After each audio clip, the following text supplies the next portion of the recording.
રાતે 12 વાગે મોદી સાહેબે એક સારું એવું વિડીયો બનાવ્યું અને જાહેરાત કરી કે ભાઈ આ જે કાંઈ પેપર લીકનો એનો મુદ્દો છે ને એમાં એ કંઈ આપણે જે કાંઈ કડકમાં કડક કાર્યવાહી અને ફાસ્ટ ટ્રેક કોર્ટમાં કેસ આપવાનો થાય. કાલે રાતે કંઈક 12-12:30 આસપાસ એ વિડીયો બનાવ્યું. જો તમને દેખાડું હમણાં આમાં એ વિડીયો આવશે. मैं जानता हूं कि पेपर लीक ये कोई मामूली विषय नहीं है.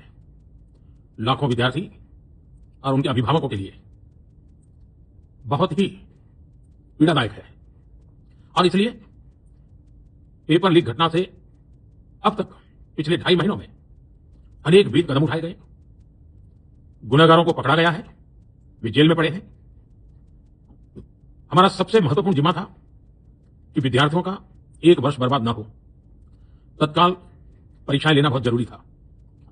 सरकार ने अभी पूरी शक्ति का उपयोग करके कम से कम समय में 22 लाख जितने विद्यार्थियों के एग्जाम हो जाए इसका प्रबंध किया और अभी 5-6 दिन पहले 19 तारीख को रिजल्ट भी आ गया और देश भर में उत्तीर्ण हो गए विद्यार्थियों की खुशियों की खबरें भी आ रही है.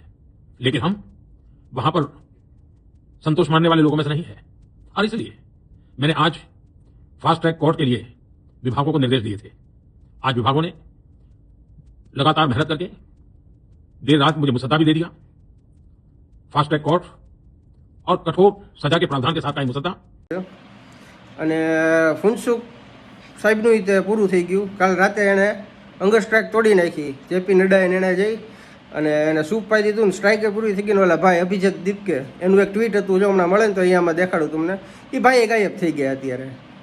એટલે આવું છે બધું આમાં ભાઈ. 75 વર્ષ જૂની પાર્ટી નથી ટકવા દીધી એને આખા દેશમાં. કાલ સવારના ઉઠીને એની શું એને હલાવી દેવાના છે? મોદીનું રિઝાઇન જોતું હતું એને.